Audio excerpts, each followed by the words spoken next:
what is going on, guys? Welcome to the Suit Up Geek Fix podcast. Today, we are breaking down and reviewing Arcane, Netflix's newest show, Arcane, Season 1. Guys, spoilers. If you haven't seen it yet, what are you doing? Go watch it, come back, and listen to our review here, because one of the best shows you will watch all year, period. And to help me break it down, I've got my man from the Film Optics podcast. He is Christian. What's going on, dude? Hello. Hi. Hey, everyone. Thank you for having me on again. I'm very excited to be here. I finally gave Dives the push to finish out the rest of this phenomenal series. Originally it was supposed to be on our podcast, and I was like, let's spread the love. Let's do it on the Suit Up Geeks podcast. Give them some more things to close out the year with, and have a good time, because I just love talking. When it comes to TV, it's my bread and butter. We do the whole the Wheel of Time thing as well, but it's like, let's talk about another great show that's been happening. One that I have a pretty well, I don't know if it's controversial, but I think it's pretty high praise for it. But we'll get into it. But thank you so much for having me on again. Of course, man. Guys, if you're new to the channel, please smash that subscribe button, like this video. If you like Arcane, like it. If you don't like Arcane, but let's jump into our general impressions. For me, first up, the characters, the world building, the animation here are so elite level here. When it comes to like the animation, the body language, the facial expressions, the fight choreography are just so beautifully realized for me. There's a combination of 2D and 3D animation here that's just so vibrant and so pleasing to look at while you're watching this show. You see like the animation of the fights, they're incredibly stylish. They're incredibly well choreographed. They're like something you would see out of like a John Wick film. But most importantly, the cast of characters, they're incredibly diverse. I don't think there was a single character that I did not like in this show, which is incredible. And that is the bones of the show, which is character development. And even further, the bones of the show. I really like how they had like each, 3 acts. There's 3 acts, episodes 1 through 3, 4 through 7, or 4 through 6, and then 7 through 9. That really was effective storytelling for me. So as you can probably tell, this is elite level TV entertainment for me, period. What about you, Christian? I would have to agree. And as far as the pacing of the show, I think Netflix did a beautiful job of pacing the show well, because like you said, the first 3 weeks, the first week we got the first 3 episodes, which, starts off, pretty much kicks off the entire journey, and a lot of things change. And then, Act 2 and Act 3, even though all 9 episodes are now available on Netflix, I would definitely recommend watching them in acts. Yeah. Just because lately I've felt like it's been more tiring to just binge through a show. And, you want more, you want to keep watching, but sometimes it's okay to kind of just marinate, like take a step back, marinate exactly, kind of think over what you just watched, and, give it about like a day and then come back to it, watch the next 3 episodes, and so on and so forth. But I think that's a perfect way to, because that's what I ended up doing, kind of sort of, well, for the first act to the second act. And then I was like, do I watch the second and third act in the same day, which I did, but I took a little bit of a breather before going back to Act 3. But overall, I really just, it's the story is so tightly knit, like the style, the tone, the theme, the duality of like everything in this. This is the best video game adaptation we've gotten, and I know that isn't saying much, but like anything that comes after this video game, like TV series wise, at least, because you can't really compare this to like a movie, but anything video game TV wise has a lot to live up to. Like, a lot. So I came into this blind. I actually did not know about League of Legends. Were you familiar with the video games and things like that? Yeah. I've played it before. Okay. I'm not as I haven't played it in a few years, but I used to play it a bit here and there, dabbled in it in college. It was, it's a fun free to play MOBA type game, which is, it's a multi online like battle arena game, top Okay. down, like that one game that like the tournament had a bigger showing than the Super Bowl that one year. That was League of Yeah. Legends. Okay. Yeah. But going back to what you said really struck me was I watched it straight through by myself, and I kind of wish I didn't. And like your comment earlier about watch this in acts, and there's so much to unpack in each act that I kind of wish I kind of slowed it down a little bit, Mhm. because this is like one of those shows that I don't know. I think binging is a little bit disrespectful for the director and for the creative team behind this show, because it is so layered, it is so rich. The world, everything about it, everything has meaning. It is just really, which we'll get into. We're gonna get into this, but I really truly wish like we probably made this into like different acts reviews, because that would have been a Honestly, lot yeah. more Yeah. meaningful for me at least. But here we are. Let's jump into favorite moments of season one. You lead us off, man. What was your favorite moment, or two? You give whatever you want to do. I mean, there's so many, but I think I have to go back to Act One, which it starts the entire adventure, and especially episode 3. No, And what? are you gonna take mine?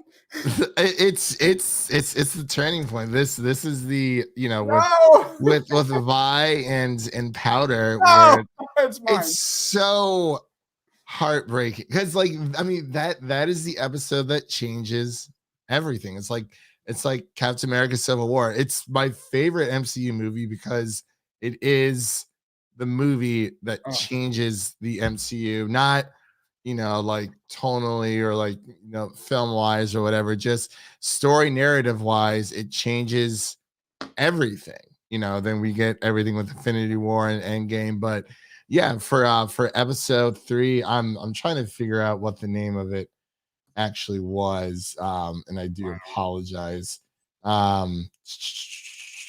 IMDb is failing me for the first time. But yeah, it is episode 3 of Act 1. It's just with everything with Powder and Violet, and Powder being this sort of jinx to the group. She wants to help, she wants to do the right thing, she wants to impress her older sister Violet, and then things head south. And I really like how this show really shows, like, kids can mess up, and it's not like, oh, kid messes up today, you just try again the next day. It's like, no, like she actually has, there's actual consequences to her actions. And indirectly, because all she wanted to do was to help out the crew, but it ends up getting 2 of their friends killed. And of course, everything that happened with Vander, that was kind of already weighing on Vi's shoulders, the death through him. And I think she took out that anger on Powder, and yeah. Powder just wants to prove herself. And then you see, I'm getting ahead of myself, but yeah, No, it's you're good.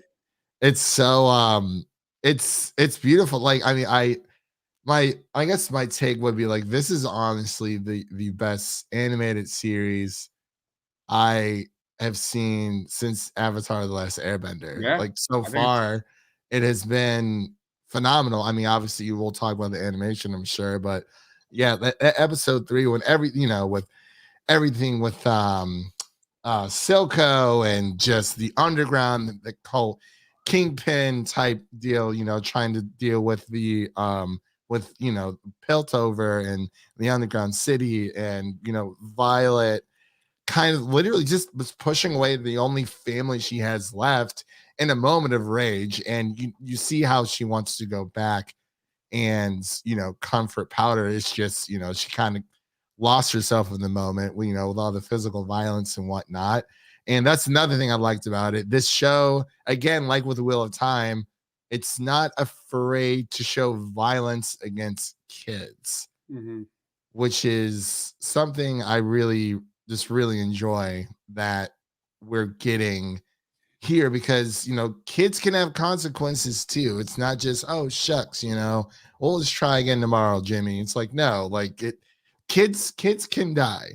Like it can happen. So it's, yeah, episode 3 of Act 1 was a game changer. I mean, I love the whole thing, but that's like the one that was like, okay, like I was invested before, now it's like, now this is where the real story begins, because Act 1 was kind of like a prequel to everything, and now we're getting, and I like, we didn't get like a flashback. It didn't start like when they were older, then with the kids. It starts when they're kids. Yep. Because that is when the story begins. Yep. No, I fully agree. Like, this is my number one. My number one moment of the show was this moment exactly when Vi and Powder split up. Was absolutely tragic. Like you said, it's the moment that made me committed to this show moving forward. It blew my mind. Vi abandoning Power and that origin of Jinx will probably go down as one of my favorite all-time TV experiences ever. Like, it's so incredibly well done. I just cannot get that image of what's that Powder saying, "Come back, I need you," where everything's falling apart, and it's just, I think I've watched that about 10 times and it still gives me freaking goosebumps. It's and the animation is really what, obviously, the line deliveries there, Haley Seinfeld's doing a fantastic job, as well as who plays Powder. I don't know who that I'm actually trying to look. So Jay's fine. There's 2 different actors for Powder, right? Yeah. So Ella Purnell. I don't know. No, I didn't know she played Jinx. Okay. And then sounded a little bit like Margot Robbie, like a little Harley. It did. I'm trying to find who played Powder. It's probably at the very bottom, and I'm not seeing it right now. But I agree, like the voice acting, the animation was just masterclass, and the way that scene like captured a child's like uncontrollable level of crying in animation was something I've never seen before. Like that, I literally like was heartbroken while watching this sequence. So it's almost like a better version of like the whole Anakin and Mace Windu. Mace Windu's like right here, and he just stays, and then he's like, okay, I'll go. Like, I mean, there is something there, but like this was, Powder was just supposed to stay, wants to stay put. She has these bonds that she's been working on, and she's like, I know they can work. Wow. And also for Powder, Mia Sinclair Jenis is the lady who voiced Powder, but she has this. She wants to prove herself to the group that she's not just some little whiny kid, but she's also the best shot out of all of them, as we see. Like, and this is what kind of looking ahead too. Like, what I love about this show is nothing's black and white about this show. Like, you had Vi telling Powder, you're ready, you can do this. And then, right before the scene, you're not ready. And then sure enough, Powder wants to be there and help her sister. And she, everything goes, the shit hits the fan. Like, all these different characters, like even the worst of the worst characters have some light about them that you can see on their end, their perspective, their POV about who they are and what they're trying to accomplish. That is something that you'll see ingrained in pretty much every single one of these characters in this series. And I've got another moment for you, man. I've got episode 6, the scene where Echo Jinx holding the flare scene. Yeah. And because Violet gave it to her and she said, whenever you're in trouble. Yes. Woo! That was beautiful. Woo! Like, my goodness. Even when Echo and Jinx face off, like that whole sequence of like, it's the animation. Like, I think like a French animation studio did that. I don't know what the name of them, and I do apologize, but it I love it. I love it. I was like, I mean, I knew it was, based off a video game. I heard about it, and one of my friends who plays League of Legends, he's like, this is really good. And for those out there, it's not like, you do not need to play League of Legends to know what's going on, because it is a story about these characters. Like the characters, the heroes have backstories in League of Legends, but not to this depth. This is like essentially an origin story for all of these heroes. I don't know how many, there's a lot of heroes, but I don't know how many they're actually going to tackle. But it's just a story. It's not, you know, made up from somewhere. It's something that was made up for Netflix, and you don't need to play League of Legends in order to know anything. Honestly, you really don't. Like there's a few that I recognize, but others I don't, because it's just I haven't played it in a while. But between Jinx and Vi and a few others, I'm like, yeah, like I know that hero, but I don't really know their backstory, because there really isn't like, like you get like little snippets of information about them, but it's not anything like this much in depth. But the showrunners, um, my God, this is so good. Yeah, It's so good. I'm sorry, I keep repeating myself, yeah. But basically, Caitlyn realizes that Vi's sister is the terrorist responsible for that Progress Day bombing. Yeah. And Vi tells Powder that she'll never abandon her again. They finally meet each other. The firelights come out of nowhere. They abduct Vi right when she tells, like, right when you hope that they're like, everything's gonna be okay. Jinx is then left alone, all alone yet again. It's just some of the most artful stuff, man, I've seen in an animated TV show, cinema. This sequence, like, if you watch this like over and over again, like every single shot is made with purpose. It's meaningful. It's got oodles and oodles of symbolism in this sequence. And that moment when Powder and Vi are holding each other for the first time in years, and Powder asks, "Remember this? Are you real?" Like, it just broke my heart. She gets a lot of like Jinx. Well, now Jinx, she has a lot of schizophrenic, like she's kind of schizophrenic, but you kind of see that when she's a kid, because when she's like freaking out on the bed, when Vi tells her like you're not ready and everything, like she just starts like, she has this like, it's a tantrum, but it's like a really big tantrum, like kind of like, something's off, with her mental state, but it's, the stuff like that develops super early. And then with just, it's any of the other side characters, like especially the corrupted cop who, like, he's talking with Silco, and Powder kind of just standing in the alley, and Silco coming over. Silco was gonna kill Powder, but then like Powder kind of just latched on. He's like, "Oh, where's your sister?" And she said she left me. And then he's like, I can use this child to, pretty much like recruit her within her ranks, bring her up, much like there's Vander and Vi. Yep. That was like, I mean, Vander was a surrogate father to Powder, but it was more so towards Violet, which makes sense because Silco is like the Vander to Powder, as so it's it's not a lot of foils in this entire show, a lot of duality. It's just between, you have Vander, then Silco, you have Vi and Powder, then you have Vi and Caitlyn as well, and even with the Hextech crew, like, and it's so beautifully, it's so well thought out. Yeah. And that's what I really love about it. Much like with Avatar: The Last Airbender, like obviously you can tell this stuff was planned. It wasn't just oh well, what are we going to do for this season? And obviously season 2 has been greenlit.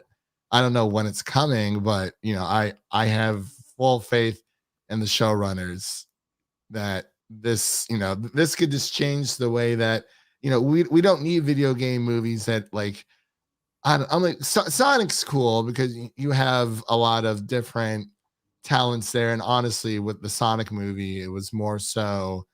If it wasn't for Jim Carrey, I would have feared the worst for that movie. But I'm trying to think of another like video game TV series. I mean, we are getting The Last of Us through Yeah, HBO. I'm Uncharted. trying to blank if there is any other. Castlevania was pretty good, but this is definitely leagues Yeah, better than Castlevania. I yeah, do enjoy watching Castlevania because it is just taking the video game characters and creating like their own story essentially. And that's what I really, really enjoy about it. But I'm trying to think if there's I think Netflix is also doing Assassin's Creed. They're really diving into like the really? whole nerd like type thing. I mean, they're Love it. doing, the live action anime as well. So they're really trying to tap into that market. Love it, man. There's definitely a niche with fantasy content that there's definitely a lot of love, lot of love from a And group this of is like not like it's fantasy because like there is like it is fantasy, you have the magical elements. Like I don't know if it's like high fantasy because it's there's some sci-fi in this. yeah, there's some sci-fi in it as well because it's the crystals. That's what really makes it fantasy. And then of course you have one of the councilmen who gets voted off. This small little furry dude. He's actually one of my favorites. But It's cool. Yeah. yeah, it's like I don't know. It is sci-fi mixed with this. I couldn't even tell you what genre to put this in because it's so many different one. Like there's horror elements. There's sci-fi. There's fantasy. There's the bits of high fantasy in there as well. And it's like the world is so rich, and it's like wow. Like this, as soon as I started, I was just like, oh, this is really good. And then I was like, okay, this is really like wow. The animation stuff, like the Mm. slow motion, you can't do that with live action. Like you just it's as hard as you can try. Like even like the Speed Racer movie, it's not a perfect movie, but the best parts of those movies were animated. Mhm. So it's I mean everything with Jinx coming back to their own stomping grounds and doing the whole boxing thing. Like it was just I'm like they just kept upping the game, and I'm like yes, yes. Like this is everything I never knew that I needed. I like I am like honestly, I mean, so far, this is probably my favorite Netflix series that I've watched in a long Yep, time. yep, yep. I mean, Stranger Things is cool, whatnot, but it's This is better than Stranger Things. There's no yeah, question. absolutely, Yeah, absolutely. I mean, Squid Game was cool. Like, I love Squid Game as well, but yeah. this is like this is my new number one, like Nice. my favorite series on Netflix. I made a comment that I don't know if it's appropriate or not. Maybe I should save it for the end of this show.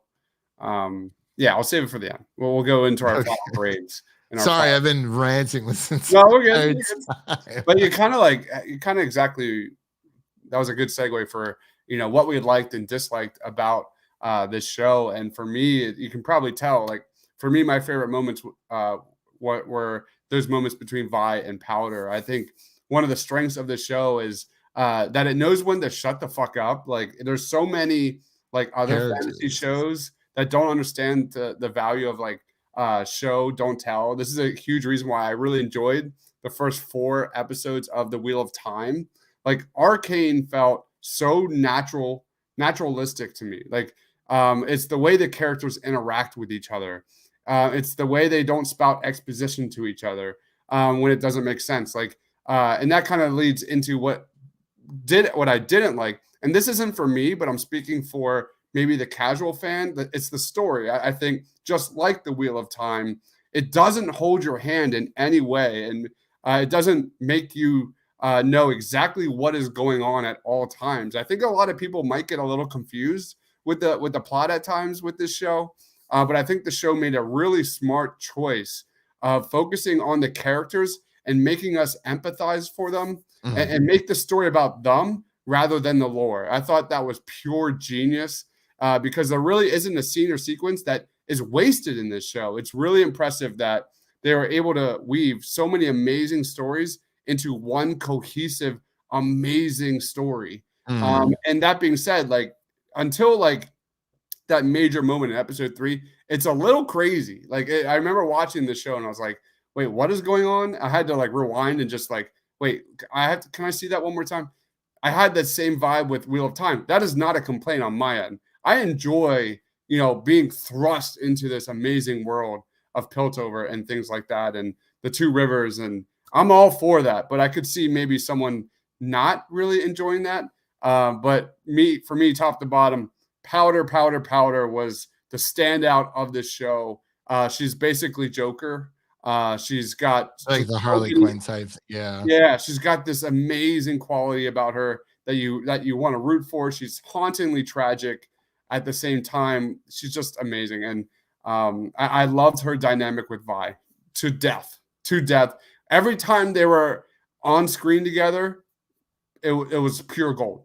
Absolutely pure gold. Those two were terrific, especially at the end there, where it was like we're at the dinner table, and it was just so emotional. Oh yeah, well she's like, you know, it says Powder on one chair and Jinx on the other, but even then, like with Jinx, because I go back and forth between the two sisters of which is my favorite. I mean, we see a little bit more of Echo as well, which I'm really really happy for that, because I was wondering when he was going to show back up. But it's, you know, in that moment of rage with Jinx, you know, she kills Silco, and it's, you know, Jinx has been wrestling with this, and that's when the trauma comes in, especially for Jinx. And I mean, honestly, trauma for a little furry dude. I'm sorry, what is his name? I don't remember. Heimerdinger. That's what it was. You know, he has I mean, he's lived for what he said, like around 300 years old, and he's seen the craziness that that magic can like bring onto this world. And it's really some I'm sorry, people keep, my god, it's really some crazy stuff just between this is a dark show. Like it's not, you know, sunshines and rainbows. Like even with the Game of Thrones, like during the very beginning, you know, everyone's together, everybody's happy, and then, you know, things kind of just start hitting the fan in a really bad way. And you see that with this show. And, you know, the politics itself I find really really interesting, because a war is coming, and then, you know, we're left on this massive cliffhanger with Jinx just kind of like when Silco told, like right before he died, because like Silco, like at first I thought he was just like a kingpin for kingpin's sake, and then I was like, oh, you know, he actually does have layers to it, and like they do humanize him to a point, you know, especially with Jinx being like his daughter. And then Silco saying to Jinx that she's perfect right before he dies kind of like validates everything that Jinx has done up to this point, because he's constantly like covering for her, you know, like especially when we first see her, like when that raid is happening, like first time after like a few years, you know, she's older, and it's like, oh, like now we're, you know, we're seeing like the introduction to both Vi and Jinx when they're older was amazing. Well, especially Jinx though, because it's, you know, Vi was kind of locked up, but it's like, you know, Jinx comes out, like you see like that kind of graffiti-esque like monkey or whatever animal it can be. It's like, oh, like, you know, shit's about to go down. Like it's fantastic. And then, you know, we just see her kind of let loose. And like, yeah, it is like, you can say she's kind of like a Harley Quinn in a way, but I mean, there's a lot of other, you know, I guess you could say schizophrenic like type characters out there. They aren't like, I mean, like Tiny Tina from Borderlands as well. You know, like she's not necessarily evil, but it's just, you know, but neither is Jinx. She's, you know, wrestling with a lot. And, you know, she sees that one girl with pink hair when we first get like a reintroduction to her when she's much older, and she just she just stops, she freaks out. It's like that was a very traumatic event for her, and like that's what they're trying to push to show people, like, hey, you know, it's because of that. And, you know, like she was, I don't know how old Powder was, but it's enough to, you know, make a mark on someone for a while. And then not even just the fact that Vi left her, you know, Vander dying, and then her accidentally killing her friends, and like everything just, you know, her friends constantly telling her that she's a Jinx. You know, she always messes things up when she's a kid. Like but you know that stuff's very impressionable to a kid, so it's very it makes sense she turned out the way that she does. It's To the point where like I got major Batman Death of the Family vibes at the very end of the show when where Joker ties up the entire Batman roster around the dinner table. yeah. You see Jinx kind of do relatively the same thing to Vi and Caitlyn, right? I think that was Caitlyn. Yeah, that was Kaylin. Yeah. So like that was like the fact that like we're even talking about this is so freaking amazing. Like what are some other things that you liked and disliked about the show? I honestly can't say I disliked anything. It really was hard for me to figure something out. No, it really was, because I mean, like, each episode's like around 40 minutes, which is honestly perfect. I loved like every single character who pretty much came across her way, because it's like they made you care for everyone, or at least invested in everyone's story, especially with Victor and his partner, the guy who becomes the new counselor. And Bad with names. no, and he votes Heimerdinger out because he's been in office for too long. Man, oh man, I'm sorry, I'm going through the list, and I don't have my glasses on right now, but between Victor and his partner in crime, you know, they're like, everything ties back together, because it's like, you know, the apartment that they broke into, that was the new counselor's apartment, and you know, they kind of go through this whole thing where they eventually, you know, they're innovators, they're inventors, and you know, they're bringing all this like this magic through science to Piltover, and you know, kind of just increasing the value of the city, and like imports and exports. And then you have like the troubled cop, and then you have the other councilwoman's mother kind of gets thrown into the mix, because at first you think, oh, you know, she's like kind of just the woman who like whispers the right thing in people's ears, but you know, she has her own struggles that she's bearing with her mom. And you know, Heimerdinger trying to figure out, you know, trying to bring a little bit more life to the Undercity after he gets voted off the council. And it's, you know, and trying to figure out whether to wage war on Silco and the underground or not, like whether to like bargain with him like the dirty cop did, because they're saying, oh, you know, the council is saying this is the first time we've ever heard of any accusations towards Silco. It's like, well, of course, who was the person who was, you know, keeping tabs on the underground was the dirty cop, and he was being paid off. He didn't like it because he had a daughter, but it's like he kind of saw, like, much like Vander and the other cop who got killed, I'm blanking on her name, he kind of saw the benefit of working with the undergrounds to essentially keep peace from both sides of the city not tearing each other apart. And it's like, it's crazy stuff. Yeah, it's beautifully well written. Let's jump into grades and final thoughts on this series, man. You want to go first? Or you want me to go? This is an A plus. Like this is, I would say, I mean, I know you're not supposed to give like 100, because like, unless you really mean it, but I like really mean it with this. Like the lowest I would go is like 99, but it's like this is like 100 for me, like 100%. Like we were left on like a very big cliffhanger. We don't know, you know, it's Jinx kind of is now, you know, she has chosen the road of, you know, being Jinx, and kind of, you know, everything that she's done has been validated through Silco, because Silco told her that she's perfect. Mm-hmm. So it's like she's like, I have no reason to change. But like she always like overcompensates as well. Like with like anything she does, like when she got older, it's like, oh, I can do this. Like you saw it with Jinx because of everything that happened when she was a kid. She tries to overcompensate a lot, but like that's just part of her character. And then Violet or Vi, it's fantastic. I don't know which one I love more.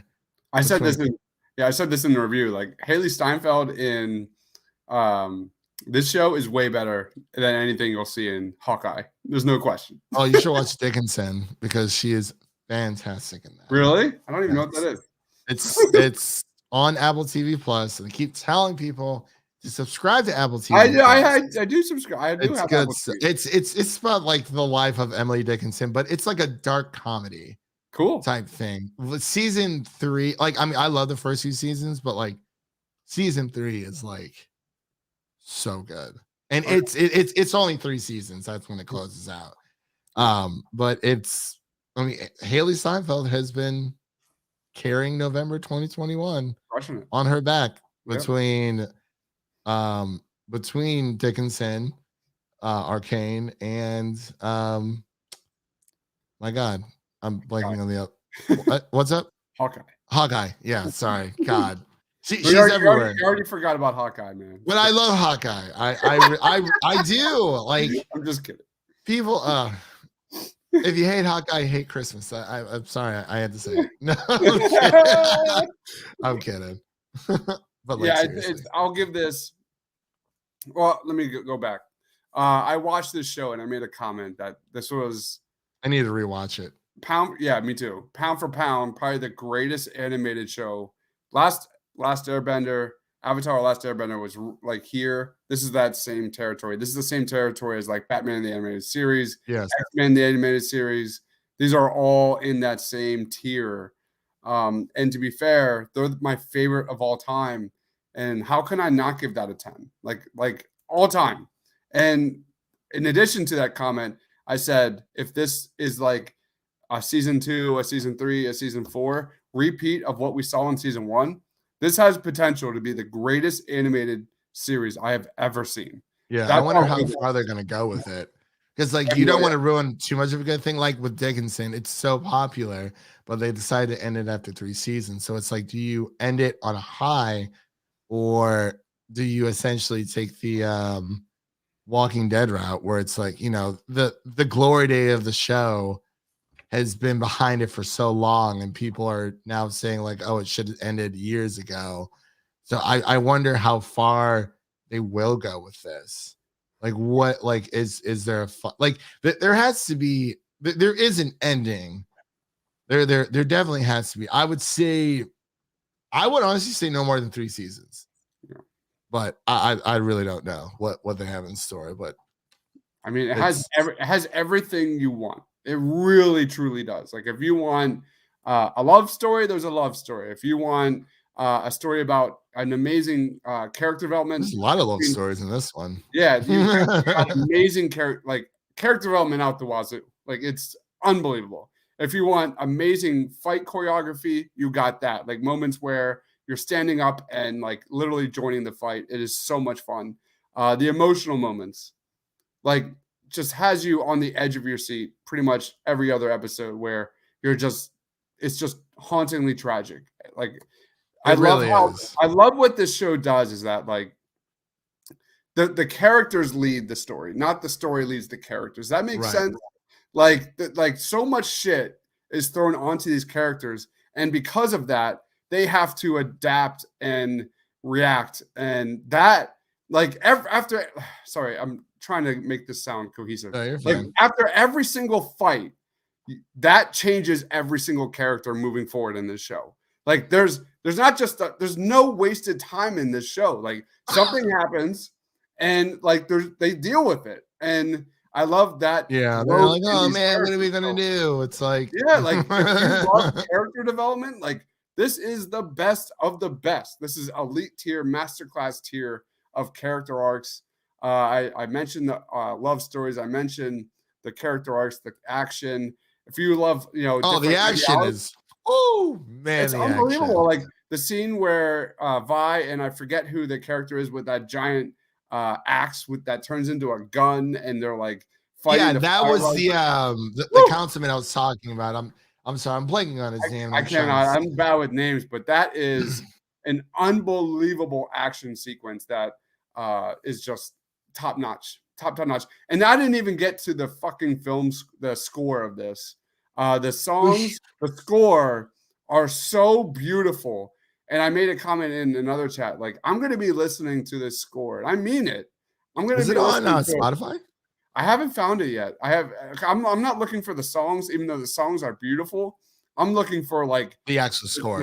The score with like the Yeah. strings and like, oh man, it's just so riveting. It is so riveting. So it has everything you want, period. But again, at the end of the day, what I love, I just got done doing a Spider-Man show talking about Spider-Man 1, 2, and 3. Like for me, Spider-Man's all about that personal journey that, you know, the character, you know, grows. It's about character first, then action second.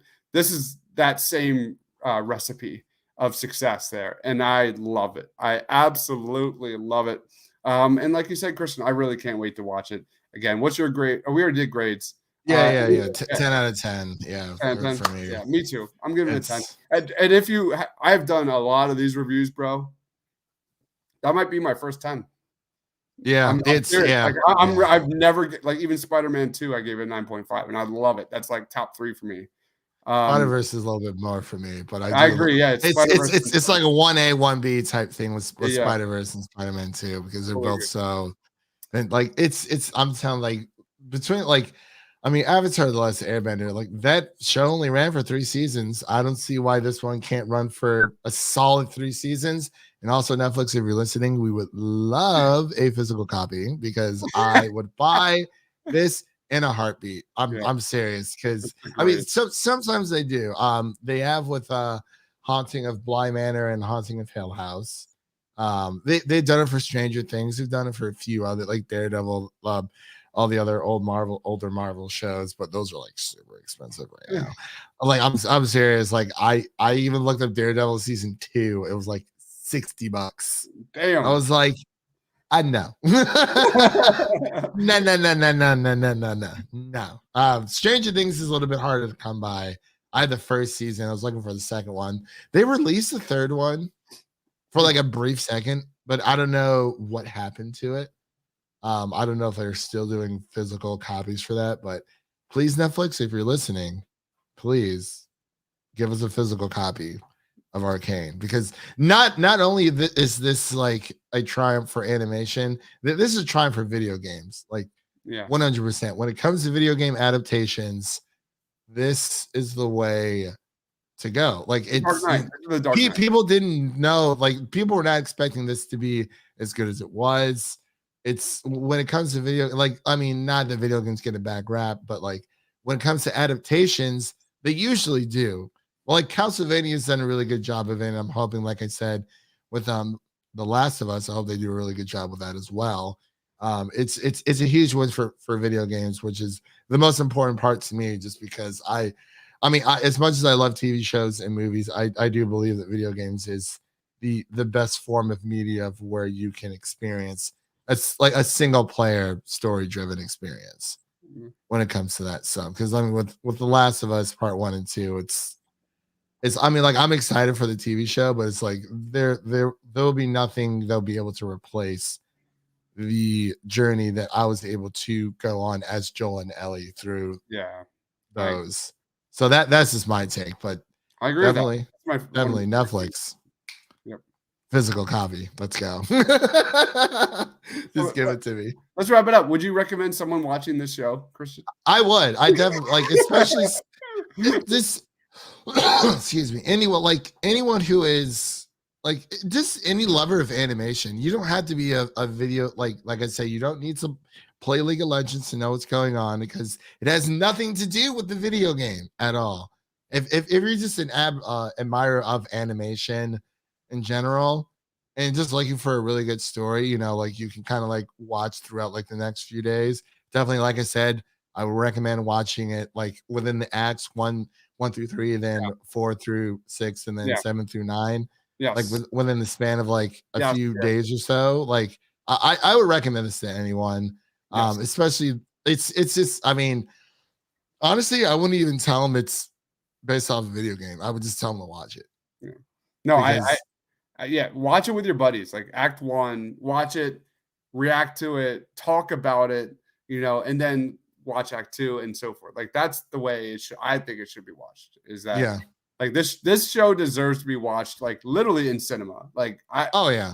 This is like a cinema experience to behold. Like it's that level of storytelling, cinematography, direction, writing, storytelling. I already said storytelling. Just everything about it. The narrative itself is just phenomenal. It's like I heard like I didn't even like this wasn't even on my radar. Like I just heard that like, oh yeah, this one Arcane show it's like dealing with League of Legends. So I was like, oh, that's interesting.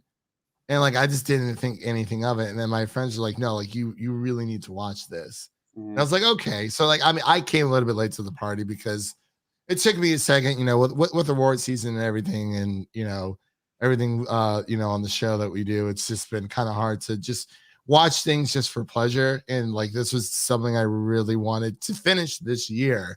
Like Emmy wise, I hope it gets something. Like because this, I mean, I really don't know. I mean, I think that the Emmy like Academy, like the Emmy Awards does a better job with acknowledging a lot more things that people watch on a day-to-day basis. You know, when it comes to Oscars, it's a little bit different. There are those Oscar contenders, no matter how much we love Shang-Chi. I don't think it will ever be nominated for like Best Picture, but Arcane definitely has a shot at the Emmys next year, and I'm hoping it gets nominated. Really hoping that it does, because it is phenomenal and it deserves to be there. It deserves to win something. I don't know what it's gonna win, but it deserves to be at the Emmys next year. 100%. Let's wrap it up, man. Where can we find you, man? What do you got going on, Christian? Oh my gosh, so many things. So for all of you who don't know, I run a weekly podcast presenting critics and non-critics a glance into comic book movies, blockbusters, indie films, and everything in between. So we are available on podcast platforms around the internet. We are not on YouTube. Technically, we do have a YouTube channel, but don't look for us there because you're not going to find any of our new stuff there. So listen to us on podcast platforms around the internet. That's on Spotify, Apple Podcasts, Google Podcasts, Stitcher, Pandora, iHeartRadio, all that jazz. This week we have, of course, our Hawkeye episode 3 review we're going to be dropping, and then we'll be dropping our Harry Potter and the Deathly Hallows Part 2 review on Friday, December 3rd, closing out our movie series review of Harry Potter in honor of the 20-year anniversary of the first film. It has been a long journey, and I'm actually sad to see it go, because the last 2 episodes have been done for a while. It's just, scheduling and whatnot. I'm like, oh yeah, it's coming out this week, and I'm like, man, we're gonna be done with it like super soon, which it's kind of sad. But we are going to be starting a new movie series within the next week or so. We'll definitely be announcing that on Twitter, so follow us on Twitter at Film Optics. That is Optics with an X. And also follow us on Instagram to stay in the know. Awesome stuff. Yeah, well, we got Hawkeye reviews coming to Thursday night. Then we've got Wheel of Time. We're doing that Friday. So I work till 3. I can do it after. I can do it. I'm trying to figure out. Wait. Yeah, I can do it. We'll figure it out. Yeah. At some point, Wheel of Time episode 5 review is going down this weekend for sure. But yeah, totally. And then we have movie trivia going down Friday night. This week is action. I brought the heat with my Christmas movie trivia last week and stumped everybody. It was a lot of fun. I plan on doing the same thing on Friday night. And then, of course, next week, a week from today, Amazing Spider-Man 2 reviews as we get ready for No Way Home. So excited. And I think I'm just going to watch Homecoming and Far From Home. I don't think I'm going that far. No? Back. I need a little darker. Just a tiny bit. Maybe the first one, but not the second one. I get made fun of this all the time. I like the second one more than the first one. You're not alone. I know people out there who will actually list the Amazing Spider-Man 2 like as their number one. No, I'm not going that far. I'm just saying. I like. Hold your horses. Yeah. But anyway, I'm thinking, I don't know. There's just so much to watch. Like, I think I'm just gonna do I'll probably do Spider-Verse, and then Homecoming, and then Far From Home. And then that's it. I'm in the dark on Twitter for the next 3 weeks until this freaking movie comes out. Man. So I'm avoiding all spoilers. It's gonna be a long 3 weeks. I have actively, successfully avoided all the leaks, and hopefully that continues. So, dude, I got like my boss just sent me one of them out of nowhere. He sent it to me first, and then he responded saying, "Hey, have you seen this?" I was like, dude, I told him, like, I spent like the last 20 minutes like muting everything on Twitter, and I get it in a freaking text. And then I was on Facebook later on that day, and someone just posted both of them. Wow. Just shared them out of nowhere. I was like, no. What? Yeah, that's hard. But other than that, I've not been spoiled. So we don't even know if those are real or not, but we'll see. Yeah. Anyway, it's going to be an event, 100%. So thank you again, Kristen, for hopping on at Film Optics. Check them out. Amazing, amazing content. You don't want to miss it. Thank you, everyone, for watching. Please be sure to smash that subscribe button for Christian, for myself. Thanks for watching, guys. Stay awesome.